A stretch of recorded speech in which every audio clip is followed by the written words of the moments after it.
Welcome back to another episode of the BitGeek podcast. I'm your host, Ron Avis, and with me to my left, as always, is the Prince of Pixels, Nick Wright. And today we're going to be talking about our 10 favorite PlayStation games.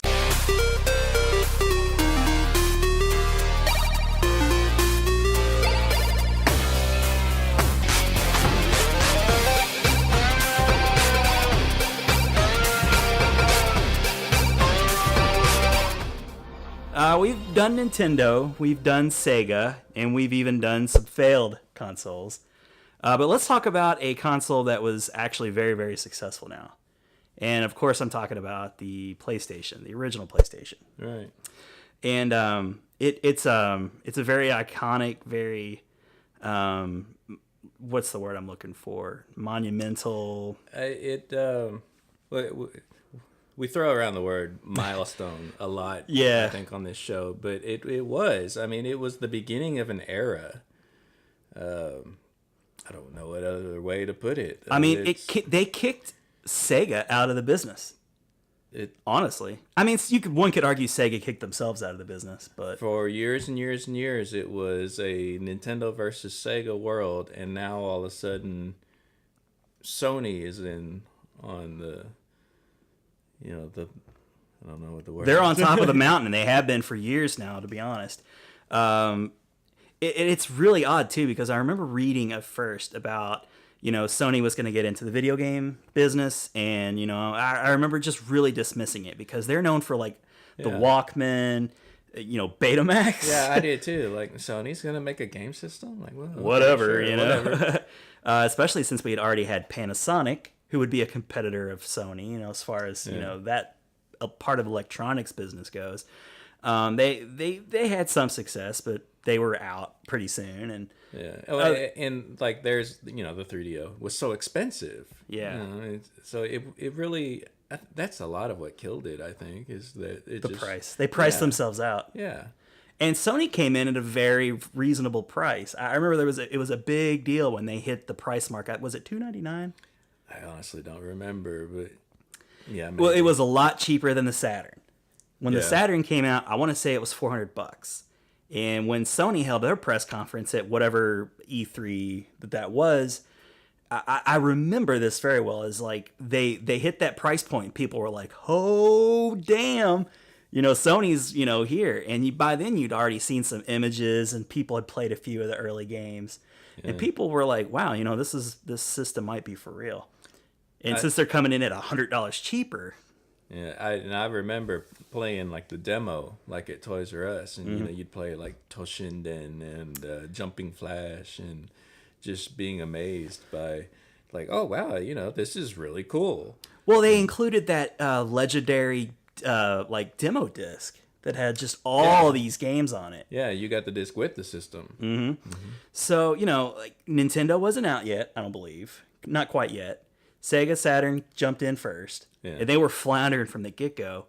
And here comes Sony, and they just really were amazing right off the bat. Mm-hmm. So, it's a really interesting system. And I will say as a disclaimer, I didn't get a Sony PlayStation for several years into its life cycle because I had already invested in a Nintendo 64 and a Saturn. So I really didn't feel like spending another $300, even though I could acknowledge that it was better. You got the Saturn right away, right? And it came out early. It came out early. They pushed it out early. Summer 95. Because they heard about the PlayStation coming. Mm-hmm.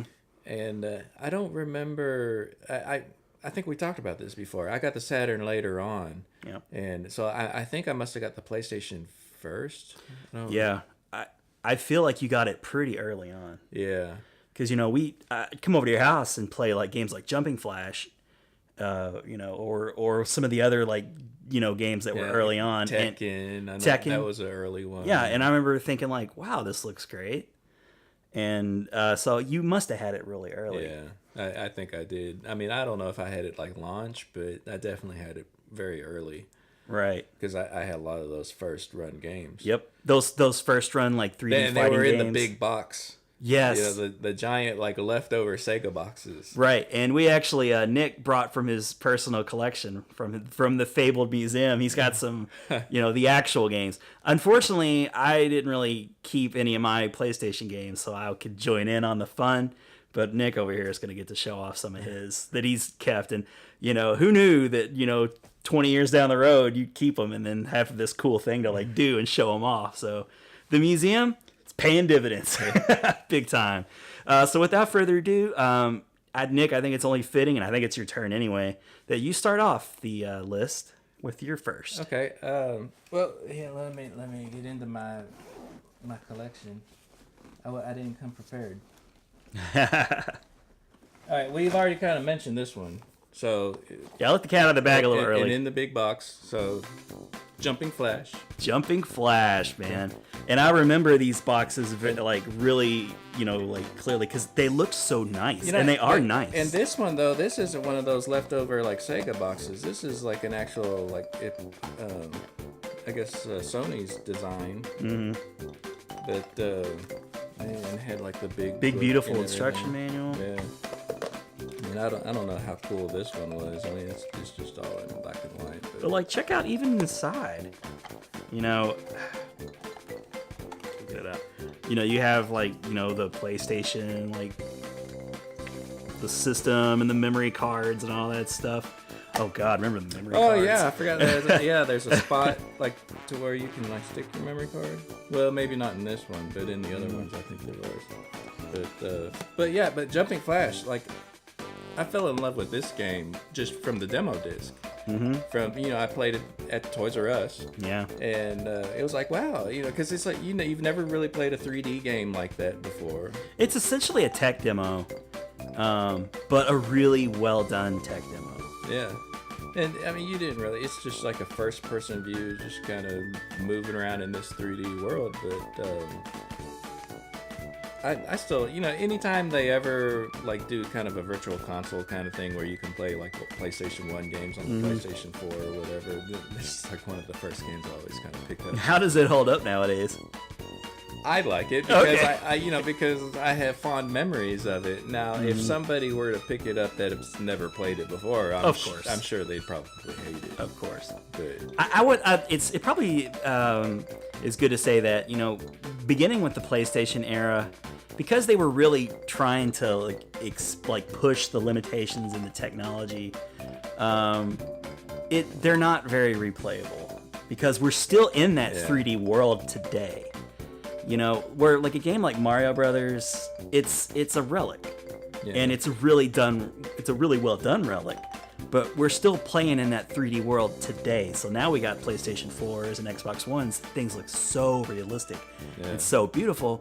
I think it makes the older generation, like the first consoles that were doing 3D, seem so antiquated and shaggy. And not only like the graphics, but just like the controls. Like moving around is like such a chore that it's like everything's so smooth now. Mm-hmm. It's like you turn. And it's just I don't even know how to. Also, no dual analog at the time. Yeah, it was just the D-pad. That's all you had. Now you would get dual analog years later with Ape Escape. Yeah. At least I think that's when it came out. Part of me wants to say that game came with it, or they at least they coincided in release. Yeah, but maybe not. I don't remember. I remember like when I first got the analog and like it was a big deal, like this game would work with the analog, but which games those were I don't remember. And I just remember the colors being like really bright and color. It was a very pretty game. And the music was fun. Yeah. And like the demo board was like that amusement park board. And which arguably is probably the best board in the game. Yeah.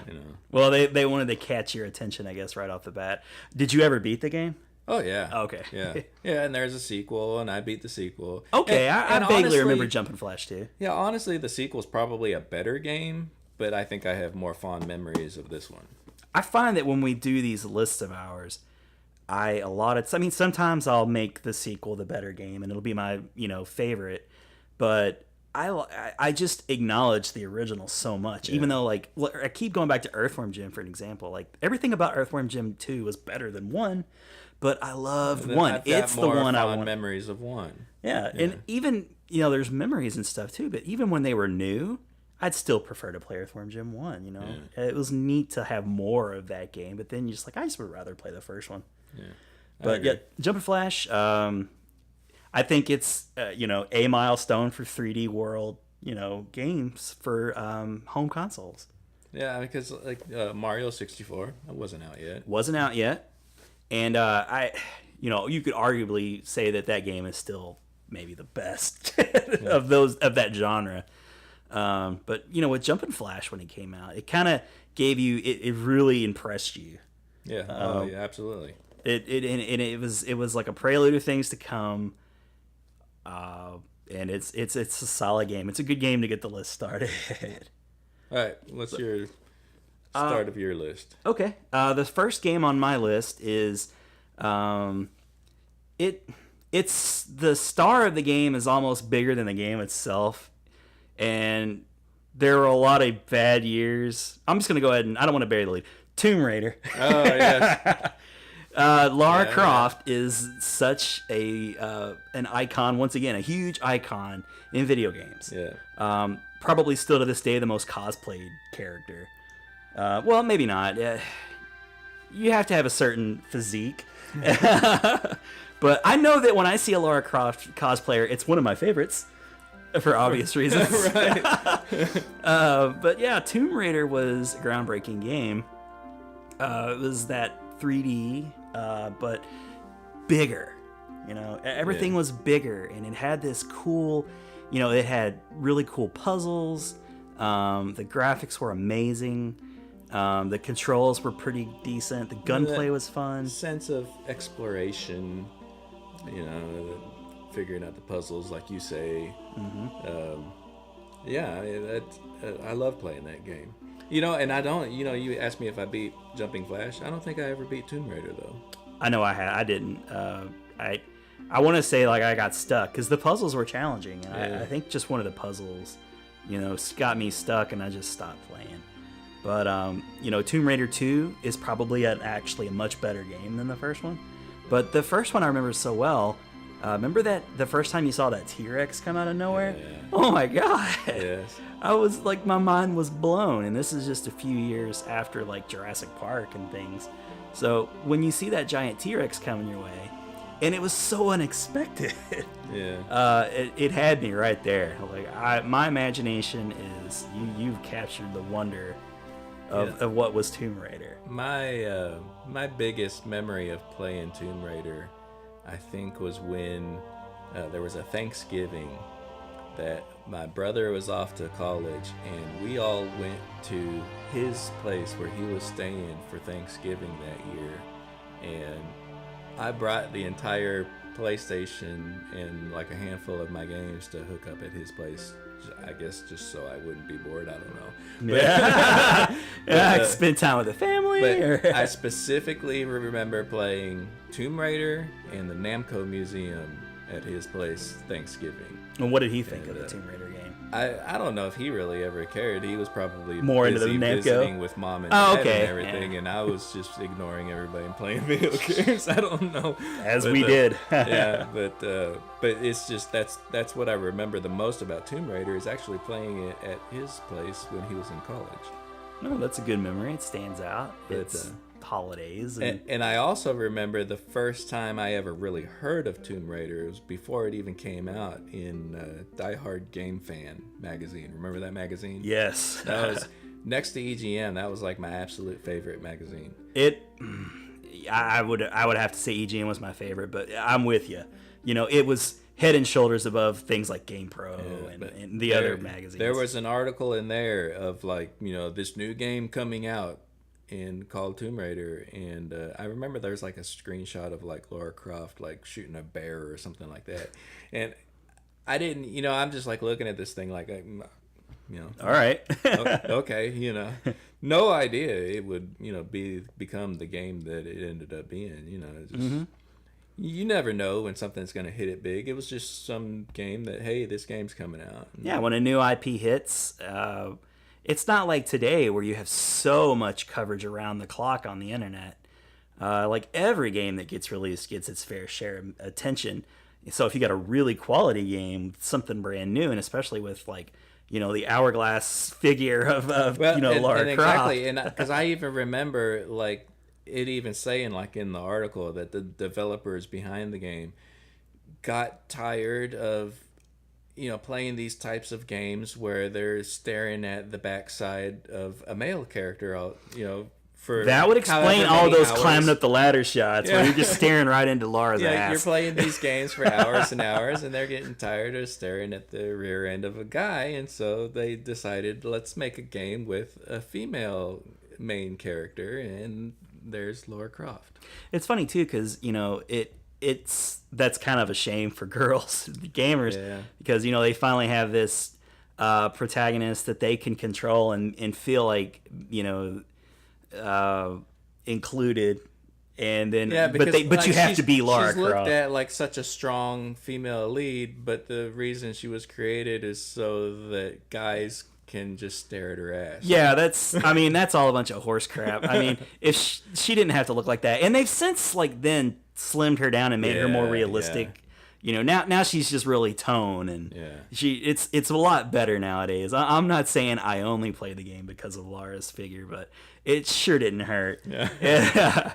But yeah, the dual pistols, and it was a lot of fun. Yeah. So it was just a run and gun action, but it had brains, and it played off like if you're a fan of Indiana Jones, that kind of thing. Yeah. Or nowadays you have Drake with those games. Yeah. But before all that, before you had those games, you had Lara Croft and Tomb Raider.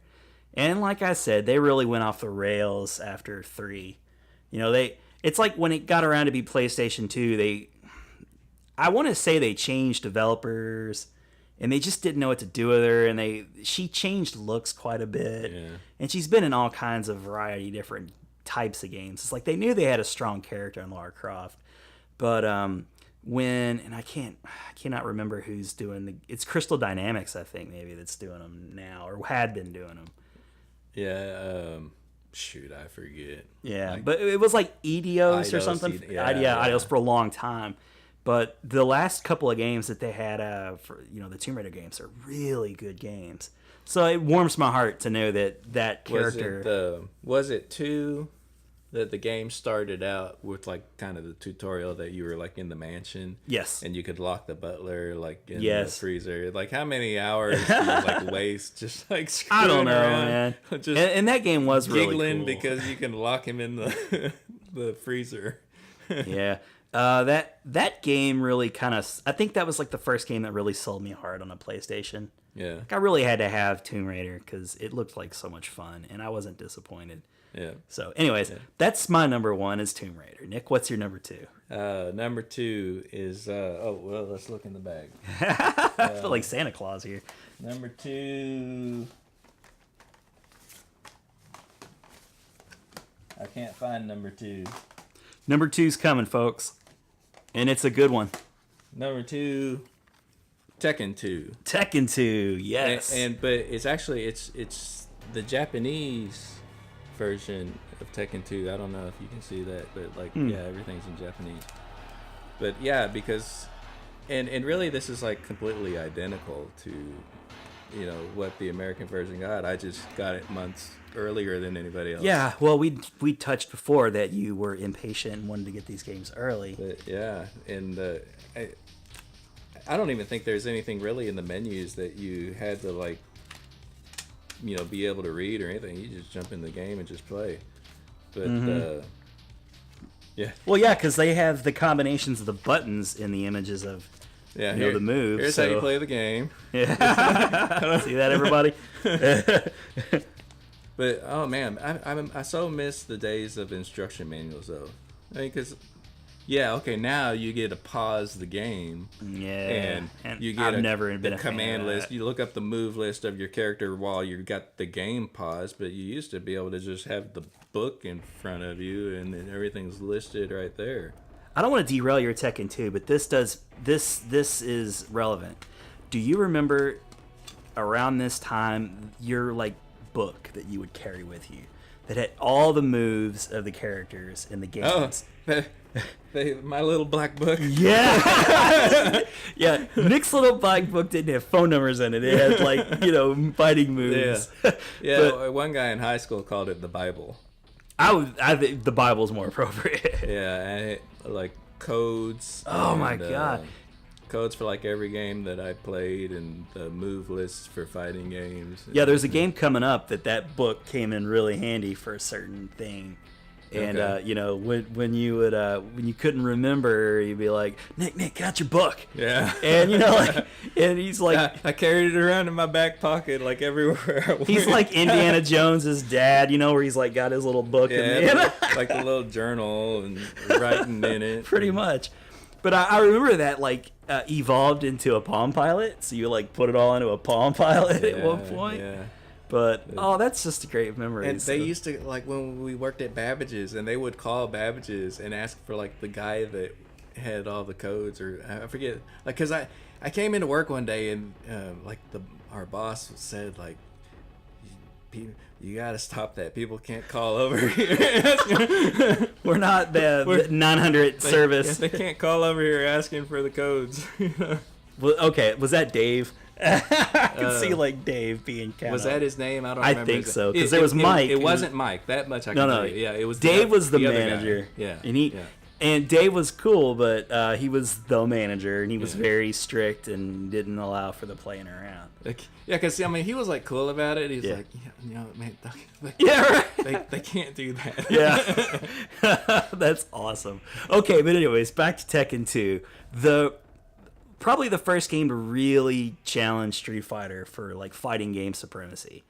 Virtual Fighter, kind of. Well, okay, that's not true. There was another big franchise that was pretty. But I remember at some point Tekken 2. I think it Definitely was the most first 3D. Oh yeah, it led the revolution of the fighting yeah. games. And like Virtual Fighter was like there too, but Virtual Fighter never caught on like Tekken caught on. Yeah. Tekken was huge. Well, Virtual man. Fighter was slow. Mm-hmm. And it was like so like a fluid. Excuse me. The motions and everything. The fighting was just so realistic and everything. It was like a fighting simulator. Mm-hmm. Which was made it amazing. But Tekken was more of a fast paced kind of. I mean, it was very different. Yeah, and I guess that's why it won out more than anything. But I have memories of, just going to Aladdin's Castle, our arcade, and people just being crowded around the Tekken, like Tekken 1. And then when Tekken 2 came out, that game was just massive. And that, it was such a big deal because it had those time release characters. So they had like tons. I mean, it basically duplicated, well, it did duplicate because so many of the secret characters were just basically a palette swap. Yeah. But anyway. Except the kangaroo. It doubled is what I was trying to say. The roster doubled. Yeah, it completely doubled the roster. Like every week, it had those time release, a new character would come, and so you'd get excited, like, oh, who's the new character this week? You'd go to, like, you'd see him fighting with Kuma. You see the bear, like, oh, this is amazing. Yeah, I remember the bear. Yeah. Yeah. Well, you reminded me of the kangaroo in a few episodes back, but I forgot about the bear. What it was. Roger and Alex, was he in 2 or 3? I don't even remember now. I thought it was 2, but Kuma I know was in 2, but I don't remember now. I'd have to look that up. But yeah, I mean, they're great. The fighting kangaroo and the fighting dinosaur and the fighting bear.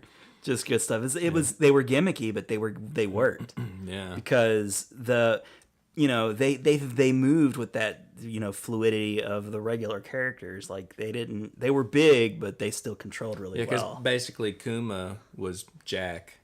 I mean, if you play Jack, it was pretty much the same moves. I think sometimes they had like maybe some kind of a unique move, but for the most part, it was like that base. Yeah, I have to admit, Tekken, I was resistant to Tekken. I didn't, and I guess it was just like that Sega fanboy in me was like holding back. Yeah. I'd invested in the Saturn. I didn't have a PlayStation. So I really liked Virtual Fighter 2. I thought it was an excellent game. And I didn't have a PlayStation, so it just didn't interest me as much. You know, and I gotta say, Tekken grew on me. Like the first Tekken, I'm kind of embarrassed to say, during that time, I was always confusing the names of Tekken and Toshinden. I remember Toshinden. I never really knew like which was which.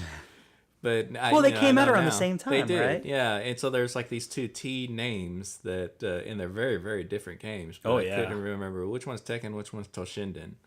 But those games just like really showed what the polygons like the PlayStation could do. Yeah, well, then that's what I was gonna say. Is because when they came out on PlayStation, like Tekken 1, Tekken 2, Tekken 3, it was basically like the arcade game in your home. I mean, usually before that time period, when a game like Mortal Kombat or whatever, Street Fighter 2, came out on the home system like Super Nintendo, it was good. There were trade-offs though. It was good, but it was kind of a watered down port of it, Mm-hmm. But when, you got the PlayStation and with like Tekken, it was the arcade game. I mean, it was like spot on the port.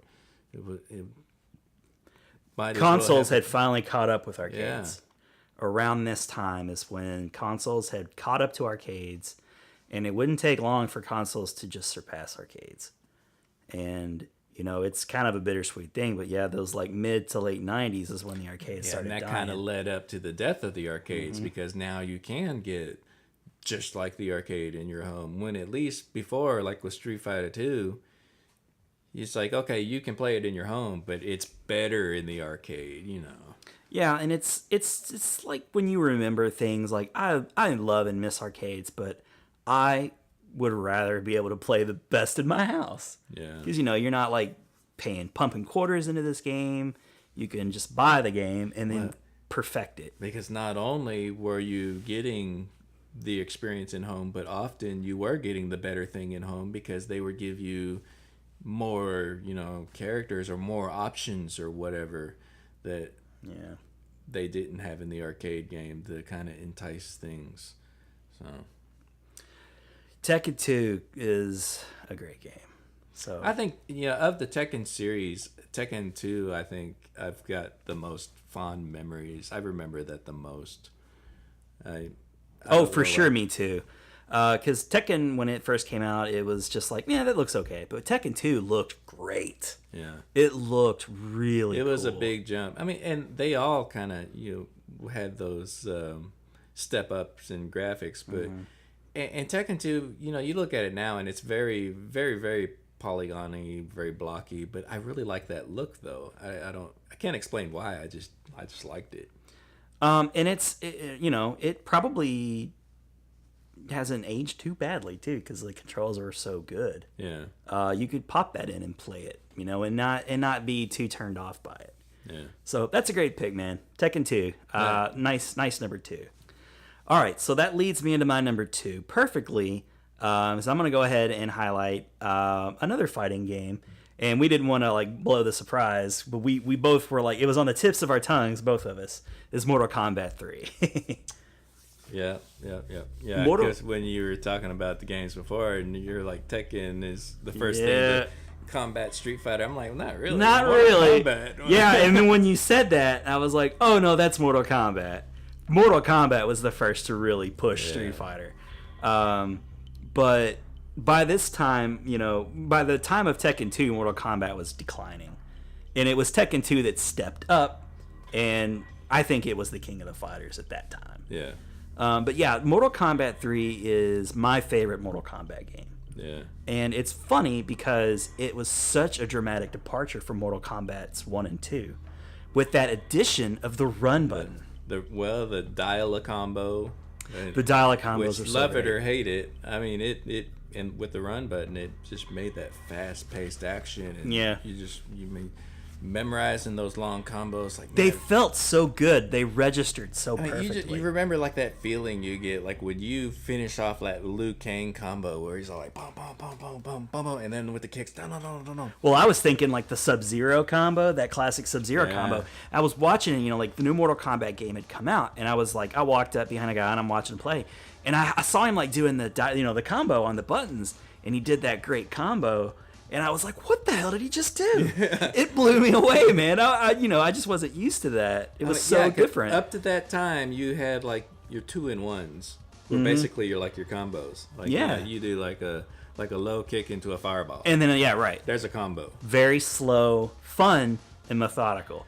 But, you got that run button. Bam, bam, bam, bam, bam, bam. And they would go, like running into you. And it was so satisfying, too, because you got that really aggressive kid. You could just like hit him with an uppercut, and they go flying back.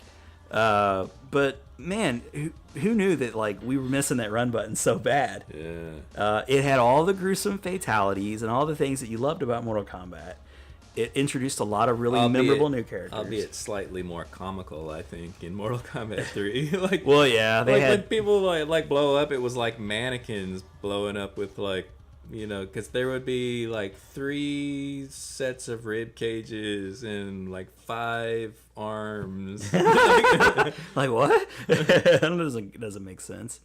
But I think the characters in Mortal Kombat 3 are my favorite. Like those characters, like Baraka was in 2, but Nightwolf was my favorite. Yeah. Nightwolf was my absolute go-to guy.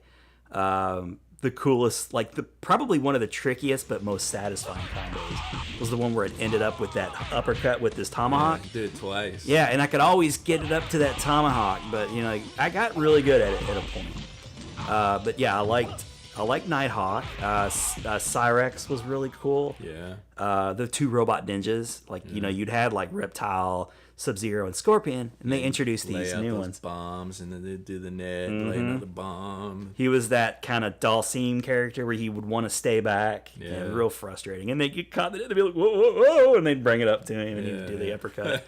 But yeah, Mortal Kombat 3 for PlayStation, you would say is probably the best version, because it came out for like Super Nintendo and Sega Genesis.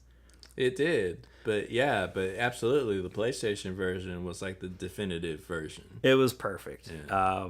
So I've thought of Mortal Kombat in the past, and we've even done like Super Nintendo lists. Yeah, but it didn't even come out, I don't think, on the Super Nintendo and Genesis until later. Oh yeah, it was exclusive on PlayStation. Yeah. It came out later.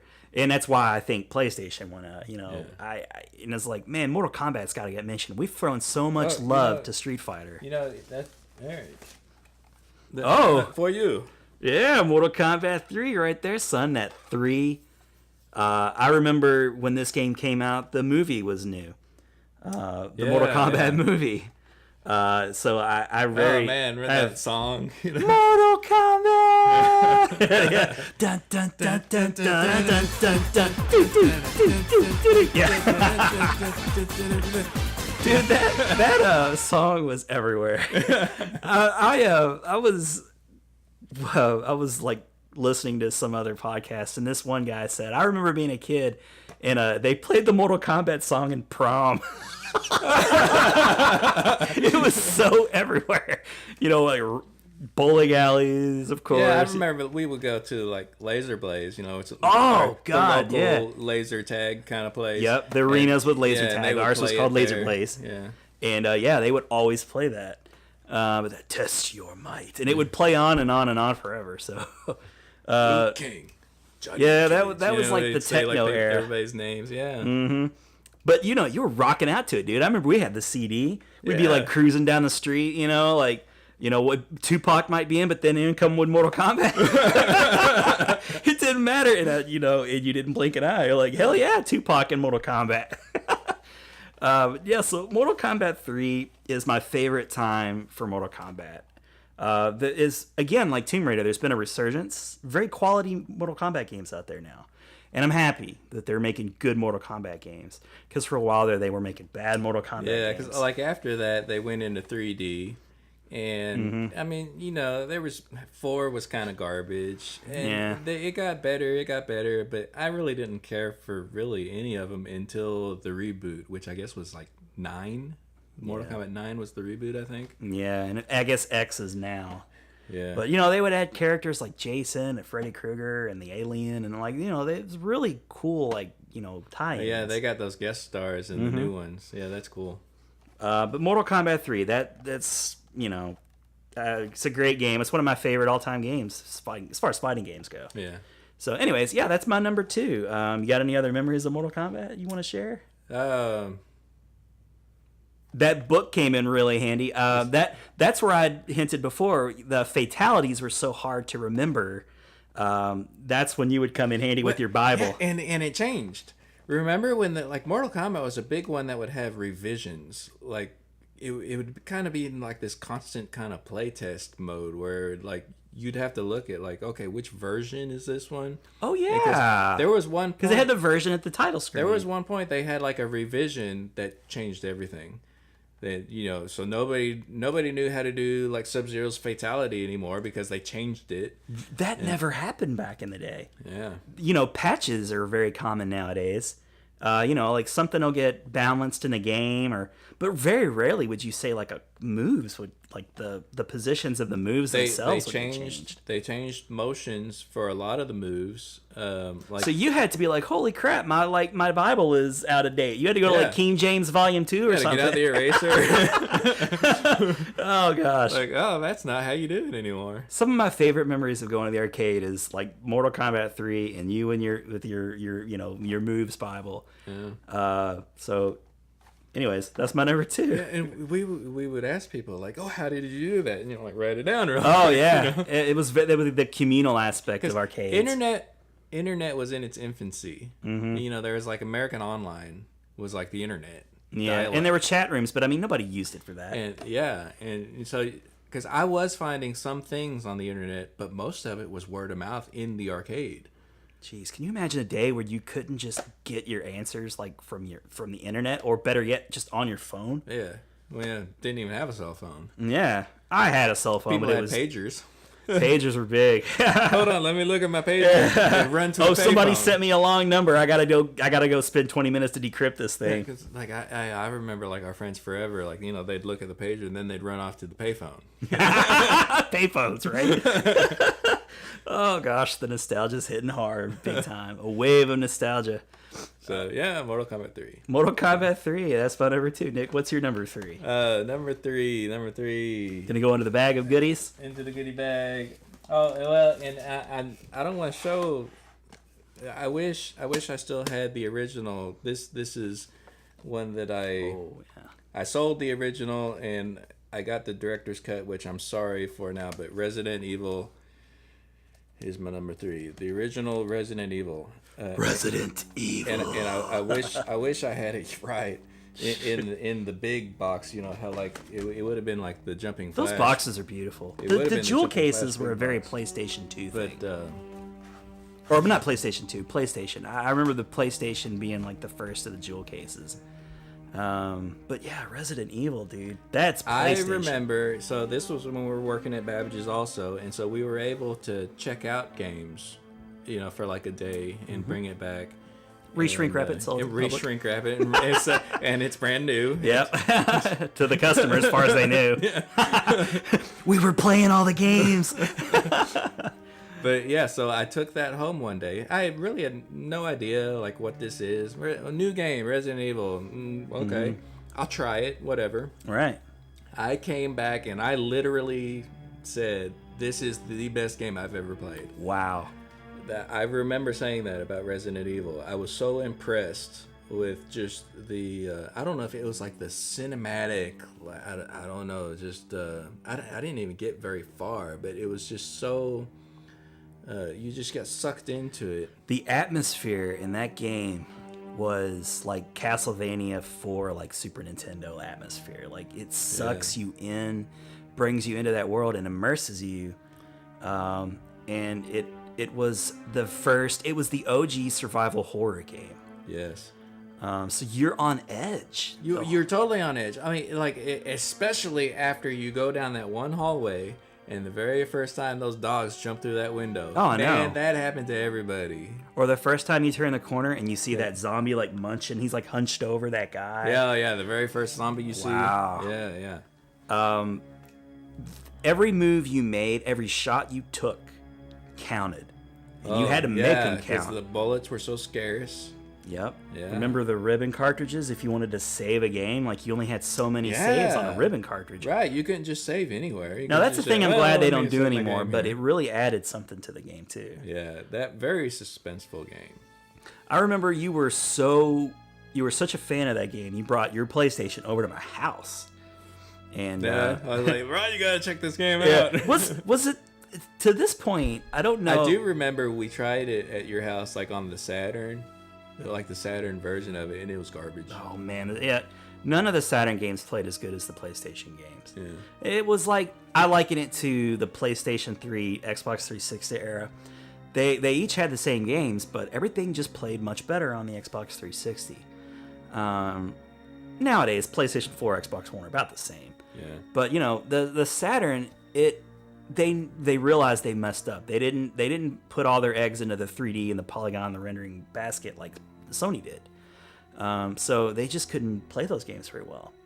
And I remember being excited when it came out. Grainier, which is saying something, because if you look back at PlayStation 1 Resident Evil now and you think, look how grainy and pixely it looks. Well, it looked worse on Saturn. Yeah, you're absolutely right. It was a trash port. But yeah, to get back to what I was saying earlier, I remember you brought it over to my house, and just there were like so many things about that game that like blew my mind too. Remember how like neat it was that when you would go through a door that was like disguising the loading times? Yeah, the very door clever. Opening. Yeah. Mm-hmm. And it tricked you into like not really paying attention to those loading screens. Now, what I was going to say, was this around the time that the PlayStation started acting weird and you had to flip them over on their tops? Yeah. Yeah, so I think we had to do that when we were playing it. Yeah, it probably did something like, and I'm like, oh, don't worry, I know how to fix this. You turn it on its side, it'll be all right. That is the most jerry-rigged thing of any console I've ever heard of, is you had to flip it upside down. Which is hilarious because they do that for like the PlayStation 2. It was like, that started the trend of like, it's an option now to like put a stand on it and stand it up on its side. Yeah, it was something about the lens, like that it wouldn't read it right. Yeah. But if it was on its side, it would read it. So awesome. And it's like the Nintendo blowing on the cartridges. Everybody remembers having to flip over their PlayStation eventually. Yeah. Not at first, but eventually. But yeah, you brought that game over, and I just remember you showing it to me and being like, isn't this great? It was like when I would be excited about Sonic or Bonk. It was one of those games that, it was one of the first times I remember you bringing something to me and like showing me like how exciting it was. And, again, I didn't have a PlayStation, and, I wouldn't say I was jealous, but it intrigued me. It was one of those games where I thought, wow, I love horror movies. It's zombie horror. It's really cool. I'm for sure one of those guys that like loves a good atmospheric game. Yeah. It was right in my wheelhouse. So, I don't think I actually got one until right when Resident Evil 2 maybe came out. Yeah. But I did buy Resident Evil. I remember getting it, and it was a great game. It didn't beat it. It was a hard game. It was really tricky. I don't, because it's also one of those games that you get different endings depending on what you do. Nice. And I don't remember what ending I got specifically, but I have beat it. But I was reminded though when we were talking about turning it on its side, that I neglected to mention in previous games, like, because I'm talking about like I got the Japanese version of Tekken 2, what you had to go through to play Japanese games. Because remember that because you had to do like the swap disc method. Oh, like, damn, yeah. This is before like I got the mod shit that you can just pop it in and just play. I forgot about the swapping the disc. Yeah, so you had a boot disc basically. Yeah, you had to get like a boot disc, which I think like Castlevania was maybe like my boot disc or something. Oh yeah. And so you started up a game. First you got to get a spring to trick the game to think I remember that spring that it's still on. I remember when you open the top of it. Mm-hmm. And like the spring that's in an NES was like the perfect size that it would fit, like to push that little button down so it thinks that. Would you take apart an NES to get that spring out? I did. My NES to this I day, didn't know that. like when you click the cartridge, like you slide the cartridge in and then push it down. And you push it down. Yeah. To this day, my NES is kind of like lopsided because it's missing a spring on one side. There's 2 springs on each side, and mine's only got one on one side because I took it out and put it in my PlayStation. Which it probably actually is still in the PlayStation, to be honest. That it kind of like hooks up in the little plastic bit that presses the button down when you close the lid. So it's kind of like hooked in there, and it just... The PlayStation was just a beautiful console. I love the way it looked. We didn't actually talk about the interesting way that PlayStation did their controller schemes either. Like the buttons, like the X, the triangle, the square, the circle, the sacred symbols, or whatever they call them. You know, it was such a unique thing. I remember like first time, like it's not an A, B, C or whatever. You know, like now you got like press square, and triangle button. And, that's just a random thought I had. It was a uniquely PlayStation thing. But yeah, Resident Evil is a seminal game, and it reminds me too, like how much Capcom came over to support PlayStation. Yeah, that was huge, especially if you were big Nintendo fans like us. These were big days for Capcom. Man, poor Capcom. What have they done? They could always come back, maybe. I hope they do, because it's like people have got like a bitter taste in their mouth now if you say Capcom anymore. It's like Konami. You know, people have bad connotations. They were my absolute favorite game company in like, you know, the 90s, late 80s, 90s. And me too. Now it's like people hate them. Yeah, it's too bad. Capcom, and people hate them just because they want them to go back to the way they were. Yeah. You know, and it's like frustration, you know, like with Konami, it's like, give us another Castlevania game. And with Capcom, like, give us a Mega Man game, you know, like stop pumping out these not shitty collections, but, you know, it's the collections in general. Get back to what you used to be all about, and that was making these like breakthrough games. You can't make you can't make people happy. Some people are gonna say I want a Mega Man game. Other people are gonna say, what, you can't do anything original? Oh, I know, right? Well, So can't please them all. That's true. All right, so that's your number 3, Resident Evil. Yeah, Resident Evil. Okay, my number 3. Now my list is gonna like start getting into. Well, yeah, I got into the game later, but my number 3 is Tony Hawk Pro Skater 2, and I didn't mean to make that sound like that game wasn't huge, because it absolutely was a huge game, and a game that rates really highly on like the Metascores and stuff. I never really got into it, but I remember it being a big deal. I didn't know that I was like so into skateboarding and stuff. Yeah. Everything I learned about skateboarding was from like Tony Hawk. And another thing too is like, who is this Tony Hawk guy? You know, he was like such a huge celebrity. He's worth like all these millions of dollars because of this Tony Hawk franchise. And I know he was like the Michael Jordan of, skateboarding, and that's cool. I respect that. But I mean, it's skateboarding. Right. And but I guess the thing I really liked the most about that game was the soundtracks. Like they would always have, when you started getting into PlayStation, you really started to take advantage of that extra capacity on the discs.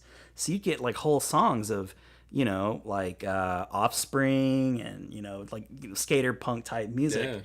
Yeah. And in the combinations that you would put together, like the gameplay was so satisfying, they're like chaining combos in Tony Hawk 2 was like an art form. And, I don't guess I'm not such a huge fan of Tony Hawk that I can just go on and on and on about it.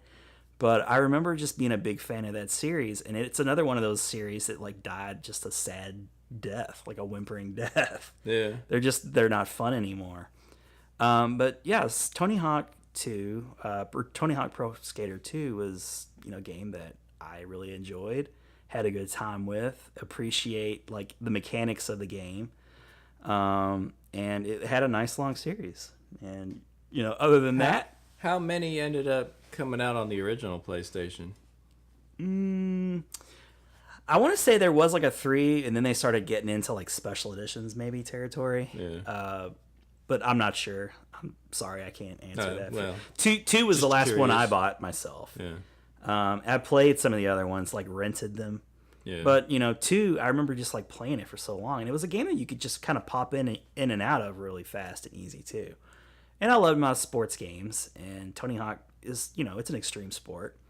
So there was like no story or anything, but you would just like have little missions and like little things you do, like a crazy taxi kind of thing. Go do this off over here, and then but all along the way you're traversing the maps you know, you're doing these awesome, like, you know, like you wouldn't just go from A to B. You would just try and like do some grinding or do some ollies and just keep trying to chain your combos, and you'd get that big air when you go up in the pool, you know, those kinds of things. You would get some really awesome air, and that was a really cool effect, and it worked really well on PlayStation. But you know, that's it. Tony Hawk Pro Skater 2, excellent game, cool. And it's recognized as like one of those games for PlayStation that is a classic, and I actually had it, so it qualifies. All right, that's all I gotta say for that. What's your number 4? All right, well, my number 4. This is a game that, much like Tomb Raider, where that was kind of the start of, you know, this series, that it's something that I'd never heard of. I happened to be at a local comic book shop that they also, you know, they sold like a few import things, a few import games and whatnot. And the owner of the shop, he asked me, "Have you ever played Tenchu?" And I'm like, "What? What is that?" You know, because it hadn't come out in the States yet. So this is the Japanese version of it. He's like, "Here, check this game out. You might like it." And so he sits me in front of it, and you're this ninja. And the whole object of the game is to run around as silently as possible and, you know, get that stealth kill. And so you're running across rooftops and whatnot as a ninja. And sounds like Assassin's Creed. Around. Assassin's Creed, yeah, but Assassin's Creed wasn't out. Nope. But yeah, so he introduced me to this game, and I bought it like on the spot that day. That I'd never even heard of this game. He's like, "Here, check this out," and I'm like, "Oh, I must own this." What a salesman, this guy. Yeah, what a salesman. So yeah, so I bought the Japanese, and you know, I had no idea it was even coming to the States. I mean, it was just this Japanese game that I thought, you know, that I just couldn't even get anything like it in the States. And then eventually it came, and I'm not sad that I got the Japanese version. I can't speak for everybody, but Tenchu to me feels like one of those games that had a really big following for that niche or whatever. Yeah.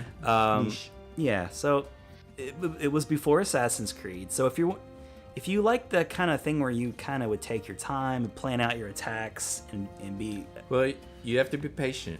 Mm-hmm. Yeah. So you're a real ninja. Ninjas are supposed to be patients. They're assassins. You know, they're not like the Ninja Turtles, like we would go around with nunchucks. And, yeah, no, this kind of like was truly what a ninja would be like. Like when I was playing it, I would get like upset, like if somebody, you know, saw me, and I gotta start over, you know, because I gotta do it perfectly, and no one can see me. You know, there's a game called Neo right now out for PlayStation 4 that you might want to check out. It kind of gives me Tenchu vibes. Yeah? Yeah. Okay. It's really a quality game. But yeah, I didn't have Tenchu. I knew you were a big fan of it. And Tenchu 2 in particular, I remember, was like a pretty big deal. But it was never huge. You know, it was popular, but it never was huge. Yeah, it would always kind of have like a new game sprinkled in here and there, like even up to like, you know, there was one on the Xbox 360 and other systems. But who made Tenchu? Oh well, I probably can't. No, it's in Japanese. I don't remember. Yeah, I don't remember. Okay. Who? I don't know. Can't read it. I'm gonna look it up because that's gonna bother me. You keep going. I'm just gonna look that up. But yeah, I mean, I love the whole stealth aspect of it. I mean, because I was very patient, and I would just sit and wait for, you know, a guard to, you know, walk his. I would just watch him like do it a few times, so I knew like learn his pattern. Yeah, this is his pattern, and he's not gonna catch me off guard. Acquire, that's who made it. Yeah, that sounds right. Yeah. Yeah. But yeah, learn his pattern, and so then when his back's turned, run in and, you know, slit his throat or now, whatever. Did this game predate Metal Gear Solid? You know, I think it did. I don't remember which came out first, but I think it did. I don't think Metal Gear Solid came out until like around 97. We may have to maybe 98 even. But I want to say yeah. I think it did. Yeah, Metal Gear Solid was like a 98 release. But yeah, that was a very good stealth game as well. But just the whole idea of being a ninja just really, intrigued me. I loved it. Yeah, if you know Nick and I know Nick, and you guys are learning all about Nick, Nick was really big into Japanese culture. Yeah, even like middle school. I don't know if it was like because of Ninja Turtles or what, but yeah, I don't know, but you were always really big. I always loved that. Yeah, you would have what were those things called? You'd have the balls, and you'd have like the like scrolls and the stuff. little medicine balls that you just kind of rotate in your hand. Maybe it's just very relaxing and zen-like. Yeah. But there was a period, even like when you were big into like Wu-Tang and stuff, like that, you were just like really big into that kind of stuff. I had like a Japanese English dictionary. You probably learned to write some Japanese. I did a little bit. I mean, just like certain characters, but yeah. But my point is, I think of it was around that time frame was when you were really big into that culture and appreciated the styles and the some of the things that were very Japanese, and Tenchu kind of was. It filled that gap that I needed for video games. Yeah. Cool. Yeah. And I think it was Tenchu 2 that then you could, because when you killed somebody, you left a body there that somebody could see and be alerted. And the first game didn't allow you to, like, drag the body someplace else. So that started that whole trope. Yeah, I think it was 2 that started that. So then you can, like, pick up the body and, like, throw him over. Yeah, Tenchu 2 is the one I remember the most. Like, dump him. That was a pretty big successful game, if I remember correctly. Like, I don't know about any of the ones that followed that. And I don't really remember seeing the first Tenchu game. But Tenchu 2 I remember seeing a lot, like, on the shelves. Oh. Okay. Wait a minute. Okay. So, yeah, Tenchu 2. Tenchu, that's the Tenchu series. Yeah, I didn't play 2 that much, though. I mean, because it did refine things so much. But I don't even think I bought it. I think maybe I rented it like from Blockbuster before and played it a little bit. But I don't know why I didn't buy it. But loved the first game. I did buy whatever it was called on the Xbox 360, and I like that version. But cool. Anyway, yeah, Tenchu. Well, it's just like we were just saying. You recall that first encounter with the game, like your first experience is the most memorable.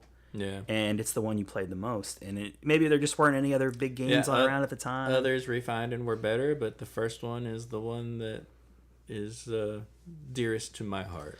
Yeah, and if, when we start doing like some definitive lists, we may have to try not do that so much. We may have to try and recognize the merits of the actual sequels more. Yeah, right. But these are our favorite games. So screw that. All right, Tenchu. That's your number 4. Ready for my number 4? Number 4. You're not going to have a whole lot to say about this one either. No, it must be sports related. Yeah, it's something sports related. NBA Live 98. Ah, yes. I remember the title. Remember the title. It had Tim Hardaway on the cover. But this is like for you, Pat, if you're listening. Man, we had some epic NBA Live 98 battles, dude. I mean, we treated that like we were the coaches of those teams. Yeah. We would set the quarters at full length. We would, we were managing our benches. It wasn't just like a run and gun. It was like the first time I really took like my bench and fatigue of the players into account, and just really utilized the whole team. And it felt like the NBA of the 90s, man. We had our go-to teams. Pat was always like the Utah Jazz, if I remember correctly, and I was always like the Indiana Pacers because Reggie Miller was my boy. And we had some epic games, and we played that game a lot at his place. We played it a lot at my place. We even like took the PlayStation over to Kirsty's house one time. We were like watching their house, like we were like so jonesing for NBA Live 98. It's like, hey man, you want to bring over the PlayStation to play some NBA Live 98? Hells yeah, dude. But it was that like Mario Golf level of obsession was with that game. And I'm sad. I'm sorry. I'm picking a game that we can't both reflect on all that much. But I have to put it on my list of top 5 because I'll just go ahead and say it. It was the game I played the most on my PlayStation. And as you guys might notice, I mean, I played a lot of sports games. It was usually my favorite. I said before, the Sega Genesis was like my Sonic Madden machine. And there were a lot of good games that I played, and I enjoyed them all the same. But same for PlayStation. They had really good sports titles. It felt really good to play a sports game on the PlayStation. So, NBA Live 98. It on other systems might be a shout out, but on this list, it's going to be in my top 5. Very cool. So that's my number 4, NBA Live 98. Loved it, still love it. Well, I still don't love it, but the NBA 2K games are so much better nowadays. EA Sports, they were just the kings of sports games for such a long time. You got some choices nowadays. And when we get into our shout outs, I'll mention it some more, but what else can I say about it? It's a sports game, NBA Live. It was the best of the best for its day, and I played it, just burned up my PlayStation playing that thing. So, what's your... Oh, it's time for shout-outs, am I right? Usually after we do the 4. You usually do it before we end the list, right? Yeah. So, we finished our number 4s, so, okay.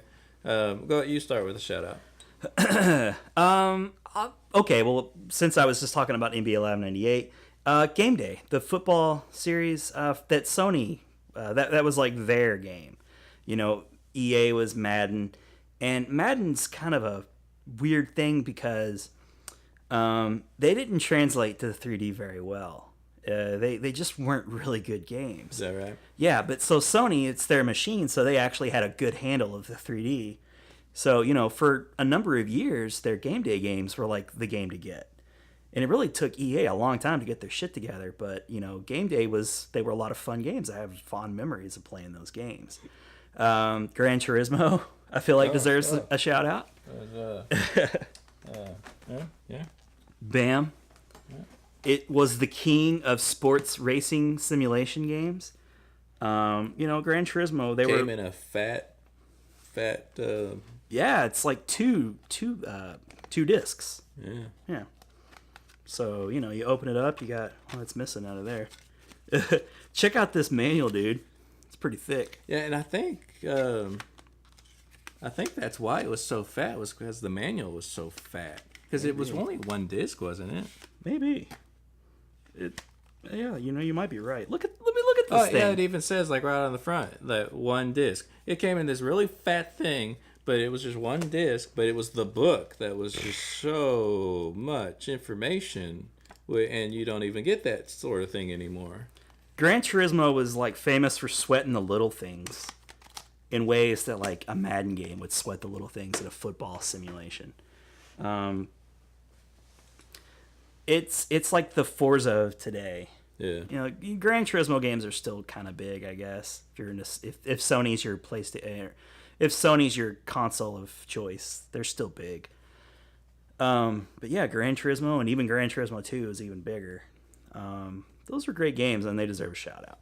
Yeah, I just remember that it was just so realistic looking, which it's you look at the screenshots now and it's so pixely looking, but at the time I remember it was the reflections on the windshields and that became a thing. Looks so great. The models for the cars were really great, and it's like a 20-year-old game. So I didn't really get into racing games much, but you did enough to buy it. Yeah, I heard about that game and it was well, I gotta check this out, and it was I was super impressed by it, but I didn't really play it a whole lot though. It was really unforgiving, and I think that kind of was it was a little too realistic for me. Yeah, I like some of the other I don't know if I'm not gonna say that Cruisin' World that kind of game was better, but the arcade style racer. I'll tell you a game that I thought was more fun was the Rush series. Yeah. Those games were a lot of fun. I preferred the more arcadey style racing games. That was just me. Yeah, fair enough. Yep. Crash Bandicoot. Oh yeah, Crash. Which I never got into Crash. Me neither. Crash or Spyro. They're huge PlayStation titles, but I didn't really ever play them. It was probably the game that got PlayStation on the map, if we're being fair. Yeah. I mean, I remember what a huge deal Crash was, and because he played into the mascot thing. Mm-hmm. It was Sony's. Everybody had a mascot in the '90s. Sony's was Crash Bandicoot, But, you know, I didn't like the top down, like the way he would like go from like it would go up or down. It was like on rails, kind of. Kind of. It didn't reward exploration or anything like that. Yeah. And if it had a string of really successful sequels and even a racing kart game, which I actually like better than Crash Bandicoot. And it's back now. They got that Insane Trilogy where they remastered all those classic Crash games. Right. But, I mean, I feel bad for leaving Crash out because he was such a big deal. Shout-outs for you, sir? Well, I mean, you got a Metal Gear Solid. I mean, that started a whole trend. You know. I'm actually shocked you didn't pick Metal Gear Solid. Well, I never really super got into it. Like, I never beat this. I mean, I played this a lot, but I never beat it. Especially with the Tenchu element, where you, like, had to be real stealthy. And I like sneaking around, but I just didn't get into it as much as Tenchu. I can't explain why. I don't know, but obviously it's a super popular series that people love. A lot of people's number one game overall all time, not even just PlayStation. So you got to mention it.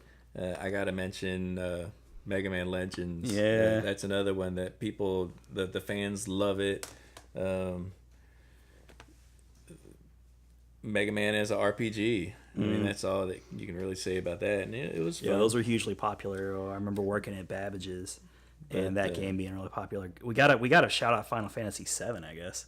Oh, I forgot about that one. Do you love how we're glossing over these like classics, these all-time classics? Oh yeah. I guess people there'd be riots in the streets, man. Final Fantasy VII, right? Final Fantasy VII was like that was the game I remember just like flying out the shelves more than any game. Yes. You know how like at Babbage's you would get those little tickets. You know, you pre-order a game, you get your little ticket. Oh right. Yeah. I remember when I was working that day when it came out.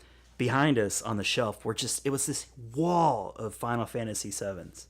Yeah. You know, where people were just all day long coming in to exchange their ticket for Final Fantasy VII.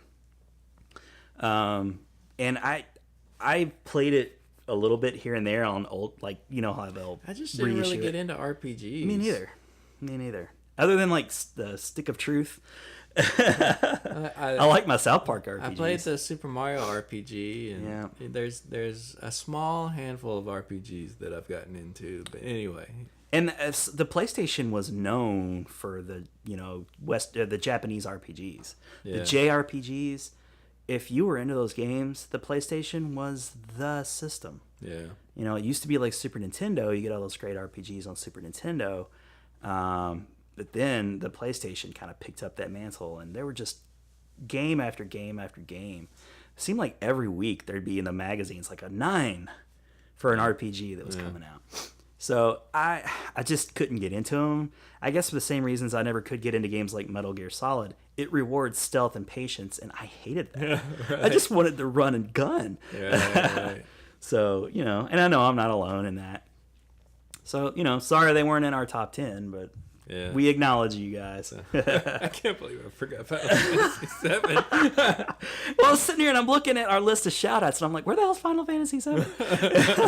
I gotta say that. And the PlayStation had a huge library of games. Right. It was out for so long. So sorry if we glazed over your favorite game that's not on the list. But go ahead, and number 5 is a game that a lot of you will agree with, I'm sure. Yeah. Number 5 that I did not forget about. And so where is it? Obviously Castlevania Symphony of the Night. And I kind of mentioned it before when I was talking about the boot swapping thing that I used Castlevania as my swap. You loved it that much, it had to be around at all times. Yeah. What a game, man. Yeah, oh man, this is just, it's got a coming soon Metal Gear Solid. But oh man, the soundtrack, still a fun game. Oh, still a fun game. Mm-hmm. Absolutely. I remember when it came out on like the Xbox Live Arcade, and I played through and got 100% on it again. Yeah, you know, that's when I played it. Yeah. In fact, the Xbox Live Arcade, because I believe it came out around before the time that I actually got it to PlayStation. But I remember you telling me about it. I think we were like scavenging through like I'm one of those. Well, you gotta play this game. This is like best game of all time. And you know I like Castlevania games, and there were like some good Castlevania games that were coming out like on Game Boy Advance. You know, I think this is actually the first Castlevania game I owned. Really? And yeah, I think so. And I think because of getting this, I went back and started checking out at least more seriously going back and checking out the older Castlevania games. Because, you know, I had played them before. Yeah. But, like, I seriously, like, revisited them. Like Castlevania 3 was my favorite of the NES Castlevania games. I know, like, Simon Quest was fun. The original Castlevania game, props to always to the original. Yeah. But the Super Nintendo one's probably, like, the one that I think of the most. But, man, the soundtrack to this was just so amazing. Yeah, it's because they were on CDs, right? I mean, you know, they could sound amazing. And the story was really cool. Animation was nice and fluid. Yep. And it kind of like, is it really like the first technical like Metroidvania style game? Well, yeah. I mean, that's where the term came from. I think is like Castlevania Symphony of the Night. I think. Yeah. So if you're really big into those types of games, you got this game to thank because it really was the first real popular game that did that. I think. You know, and the Castlevania games were like real, and you could explore freely, and that's the whole point of a Castlevania or a Metroidvania game, is being able to explore wherever you wanted to go. You just get to a point you're not supposed to go there yet because you don't have what you need. Yeah, cool. It'd be like a locked door or something, and you'd be like, "Well, I'll come back here later." I know, you know. Now you're just trained to know. Well, that's cool. I know I'm gonna have to get something down the road for that. But yeah, Castlevania Symphony of the Night is just a beautiful game. Not only in graphics, but in, like you said, the soundtrack is awesome. I could listen to that soundtrack in a car, man. Oh, I used to. Yeah, I mean that's one that a lot of times, you know, there's certain music I listen to like while I'm like working on the computer or whatever, and you know, tracks from that would be stuff that I would be listening to, and I wouldn't think anything of it. I don't think a lot of people would. That's one of those, you hear the music from Castlevania Symphony of the Night, you recognize it. Is that Symphony of the Night? But I really love that game. It's a great game. It makes me yearn for Castlevania got, like, games. Those memorable quotes, like when you know, that we're in the very beginning of the game where you meet up with Dracula. Yep. And he's, you know, that's a cool way to start the game. Got that speech. Yeah. It's a cool way to start the game, really. Yeah, it is. Yeah.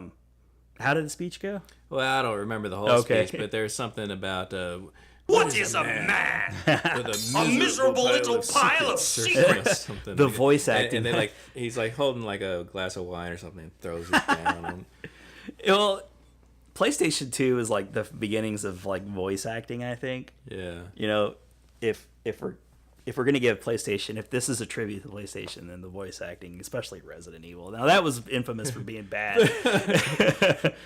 I'll give you, Jill, the master of unlocking the lockpick. Wow. But yeah, Symphony of the Night was like done everything to its highest degree. Just a quality game. What can you say about Symphony of the Night that everyone doesn't already know? Yeah. It's an obvious choice. It's like the number one, I think, on so many lists. Yeah, for good reason. Yeah. Again, like I say, it makes me wish they would come out with some new games. Yeah. And there was a run on where there was like a Castlevania game almost every year, and then they just stopped. Like this was like around, I think, the Game Boy Advance era, and so you'd get a few of them on Game Boy Advance. That's what I was saying earlier. There were some really good games, you know, and they spread them around too. Like there was a decent one on the Sega Genesis, I think, which of course was before this one, but Bloodlines, I think, was the Genesis one, or I don't Bloodlines, yeah. And was it the N64 version of Castlevania that bankrupted them or something? Because that was a big pile of crap. The 3D one? Yeah, the 3D one. Yeah. This was like, and that's another thing. This game here is kind of responsible for like okay, we have all these beautiful 3D graphics, but let's do a 2D game really well. And it was a welcoming back of those types of games.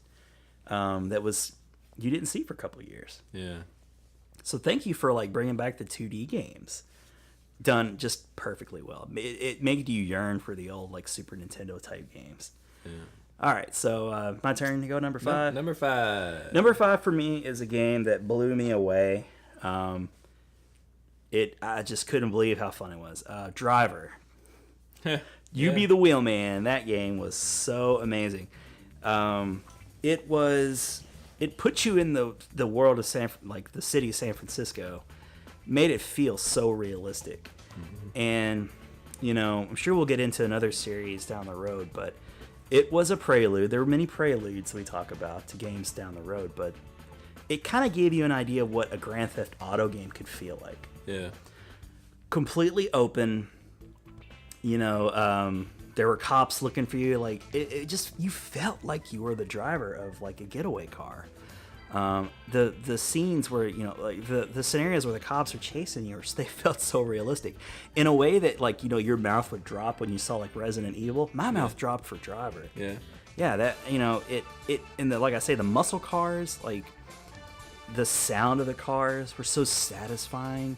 And since you were in San Francisco, you had those really excellent jumps going down those like famous streets of San Francisco, down on the docks. Like I remember the movie Gone in 60 Seconds like reminds me of that game Driver, where there's scenes where he's like going around the dock, like evading the cops, and it just makes me want to go play Driver. Right.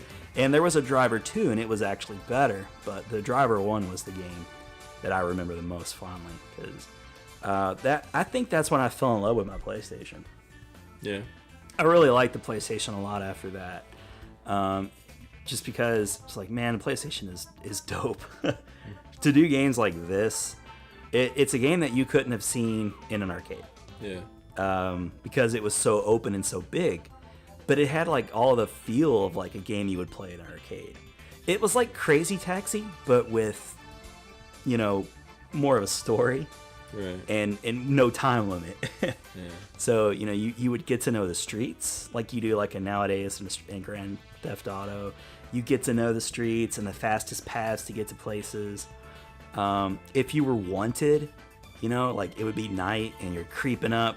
Like you may not run a red light because a cop might see you and then, the heat's already on you. So you're doing the speed limit. You're stopping at red. Like, for a run and gun kind of guy who wants to just go fast, it made me it was like my stealth mode. Yeah. So yeah, you would be really careful not to break any traffic laws, not do donuts or like skidding like, Tokyo Drift style around corners, crashing into people. No, it was like you were the wheelman. For those of you who've seen movies like Baby Driver, where if you can appreciate that kind of a movie, it's like what it was like to play Driver. You were the getaway guy. So it was awesome. I loved it. So now Driver 3 I think was when it started going off the wheels a little bit. That was a game that people were really disappointed. I think that came out on like PlayStation 2. The two really good ones were on the PlayStation. So Driver is my all-time favorite PlayStation game. That's cool. I never would have guessed that. Yeah, really? Yeah. I guess there was a period when I kind of got out of video games a little bit. And I don't know if it was because of the disappointment of the Saturn or what. But, getting a PlayStation was kind of my re-entry point back in. Like that and the Dreamcast. Yeah. Got me back into video games. And I haven't gotten out of them after that. It's kind of like reminds me when people talk about like being into comics big time. And then you kind of get out of it for whatever reason. And then you get back into it when you get a little bit older and you're like, this is me. This is for me. I will forever love video games. Yeah. It's, why even pretend like I'm not going to love video games for all time? So that's my last game. Wow, Nick, that we went quite a long time on PlayStation. Yeah. Longer than I imagined, especially for a guy like me who, didn't have a lot of the big games. But I know you were a big fan of PlayStation. Oh, yeah. I mean, so many games. And I'm a huge fan of PlayStation now. Like, PlayStation 2, I'm looking forward to doing our list for that. I got the shirt. Respect PlayStation. If you guys have any games that you'd like to mention in the comments that we didn't list, like I said, there was a vast library of games. I'm sure just like how we almost missed Final Fantasy VII. But you know, we remembered at the end. we remember it at the You end. remembered, I We didn't. saved the best for last. I planned it that way all along. You know, Nick may put up some pictures on our Facebook page, where you can go to the Facebook, Absolutely. the BitGeeks. For sure, check that out. Forget Instagram; it's dead. we haven't used that account in forever.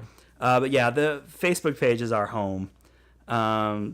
Anything else you want to say about PlayStation before we wrap it up? I'm good. Okay, well, thanks everybody for tuning in to the Big Geek Podcast. I've been your host, Ron Avis. I'm Nick Wright. We'll see you next time.